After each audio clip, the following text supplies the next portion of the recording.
Hello viewers, আমি যাচ্ছি নাগাল্যান্ডের উদ্দেশ্যে। রাস্তার মধ্যবর্তী অবস্থানে আমরা এমন কিছু সিন দেখি যেগুলো ক্যামেরায় ক্যাপচার না করে থাকতে পারি না।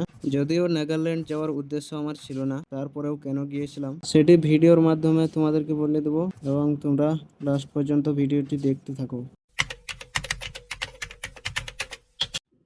এখন আমরা আছি মালদায়। নাগাল্যান্ড যাওয়ার উদ্দেশ্যে বেরিয়েছি আমরা। আমাদের দ্বিতীয় ট্রেন আসতে বাকি রয়েছে এখনো 1 ঘন্টা। ততক্ষণে তোমাদের একটু ঘুরিয়ে দেখাই মালদা স্টেশন। বাইরের অংশটা একটু আমরা দেখে নেব, সাথে থাকেন।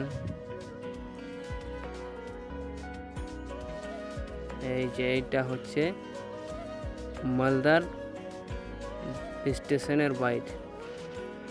লেখাগুলি বোঝা যাচ্ছে না, ব্রাইটনেসটা একটু কন্ট্রোল করে নিই।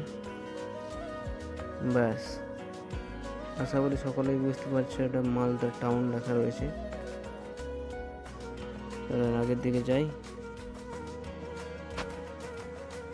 সারা রাত্রি পাড়ি দিয়ে চলে এলাম আমরা আসামের গুয়াহাটি স্টেশন।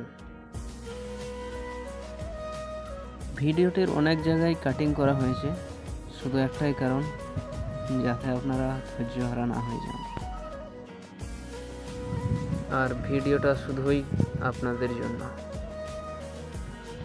অনুরোধ রইল আপনারা ভিডিওটি লাস্ট পর্যন্ত দেখে যাবেন। আসাম, নাগাল্যান্ড এদিকে আসবো কখনো ভাবিনি বা কল্পনাও করিনি।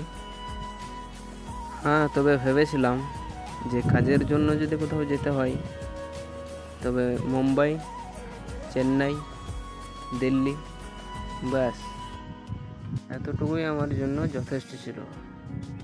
কথাগুলি শোনার পর আপনাদের মনের মধ্যে একটা প্রশ্ন থেকেই যায়, পরে বলছি। সেটা প্রকৃতির সৌন্দর্যটা দেখেন, এখানটা কত সুন্দর, খুবই সুন্দর একটা জায়গা।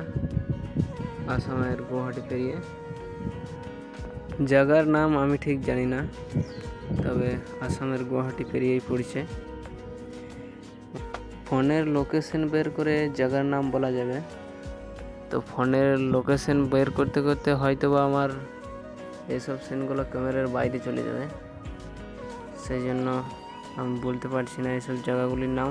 তবে গুয়াহাটি পেরিয়েই কিন্তু এসব জায়গাগুলি পড়ছে। আর হ্যাঁ, কোন জায়গায় যেন ছিলাম, আপনাদের আমার কথাগুলি শুনে একটা প্রশ্ন কিন্তু মনের মধ্যে থেকে যায়।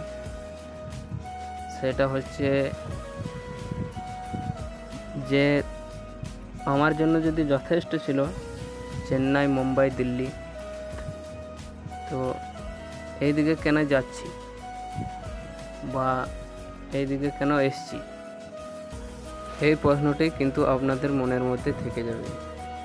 তো এই প্রশ্নের উত্তর একটাই, আমরা যে জায়গায় কাজে যাচ্ছি সে জায়গার কোম্পানির সঙ্গে কিন্তু আমাদের পেমেন্টের কোনো লেনদেন নেই। আমাদের পেমেন্ট হবে ওয়েস্ট বেঙ্গল, বীরভূম জেলায় রামপুরহাটে শর্মা ইঞ্জিনিয়ারিং লেতে, আর ওখানকার কোম্পানি আমাদেরকে পেমেন্ট করবে।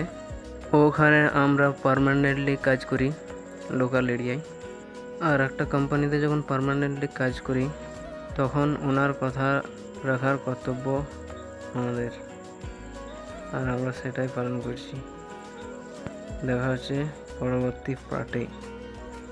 আজকের মতো এখানেই শেষ।